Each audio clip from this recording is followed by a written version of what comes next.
पहले यहाँ पर 11 अफगानियों ने यहाँ पर भी तशद्दुद किया था, जिस पर आपने एक्शन लिया था। उसके बाद 1 महीने बाद फिर यही अमल हुआ है। यहाँ पर आबिद भाई, हम भी यहाँ पर खड़े हुए थे, आबिद भाई पे हमला हो रहा था, काफ़ी लोग तशद्दुद कर रहे थे। इसके हवाले से आप क्या कहना चाहेंगे? कौन सा ऐसा सख्त लाएमल आप देने जा रहे हैं जिससे ये आइंदा ऐसा कोई भी दुकानदारों के साथ तो ये सीन ना हो? देखिए, सबसे बढ़ के मैंने लास्ट टाइम भी जो अब तक वो FIR रजिस्टर्ड है और उस FIR पे अभी तक कंप्रोमाइज़ नहीं किया, कि हमने नहीं किया कंप्रोमाइज़, हमारा दुकानदार था, हम उसके साथ खड़े रहे। अभी लाए अमल यही है कि देखिए, कानून हम लोग हाथ में नहीं ले सकते।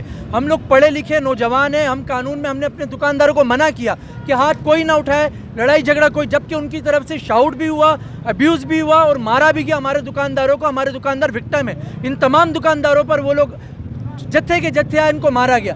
हम लोग पढ़े लिखे लोग हैं, तो ये कानून नाफिज करने वालों का मैं ख़ास तौर पे DG रेंजर साहब से भी गुजारिश करूंगा कि इनके खिलाफ सख्त एक्शन लिया जाए, क्योंकि हम लोग कारोबारी तबका है, हम टैक्स पेयर, हम ताजिर हैं, हम लड़ाई झगड़े वाले लोग नहीं हैं। अगर यही चलता रहा तो हम मजबूरन एहतजाज पे भी जाएंगे और इस एहतजाज का दायरा वसीउ के पूरे कराची में होगा। गुटखा माफिया के खिलाफ ऑपरेशन हो सकता है, स्मगलरों के खिलाफ ऑपरेशन हो सकता है, पार्किंग माफिया के, ऐसा दुनिया में कोई ताकत मौजूद नहीं है आपको ऐसा लग रहा है जो इसके खिलाफ ऑपरेशन नहीं कर रही? ये कुछ भी नहीं है। अगर हम खाली बहैसियत कौम, बहैसियत हम एक मार्केट जमा होकर इनके खिलाफ आवाज़ उठाएं, ये पार्किंग माफिया, हाँ करप्शन की माफिया, ये पार्किंग माफिया नहीं है।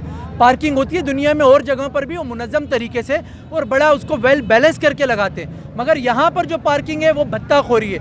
यही लोग बाइकें चोरी करवाते हैं, यही लोग फिर वहाँ से आगे बेचते हैं। और मैं स्पेशली जो हमारे इंटेलिजेंस इदारे में उनसे भी रिक्वेस्ट करूँगा कि चोरी की जो डकैती की बाइकें जो होती हैं, जो उसमें शुमार होती हैं, यूज़ होती हैं, वो यहीं से ये लोग लेकर जाते हैं। और हमारा बेचारा जो नायता कस्टमर या दुकानदार है, उसके पास कोई प्रूफ नहीं होता, वो बेचारा दर बदर थाने के चक्कर ही काटता रहता है। एक सवाल मेरा ये है कि अगर बहुत से दुकानदारों की या कस्टमर की बाइक चोरी हो जाती है, तो ये उसके बाद जो है ये कहते हैं कि ठीक है हम पैसे देने को तैयार हैं, और कुछ लोगों ये पैसे भी देते हैं लेकिन डॉक्यूमेंट ले लेते हैं। ये डॉक्यूमेंट का क्या कर रहे हैं? ये डॉक्यूमेंट्स इसलिए लेते हैं कि ये जो फॉर एग्जांपल अगर ₹1,00,000 की बाइक है तो ये 50,000 रुपये देते हैं। आखिर ऐसा क्या है कि ये भी 50,000 रुपये दे रहे हैं? तो इसके पीछे भी सोची समझी साजिश है कि ये वो उसमें भी किस्तें बांध देते हैं।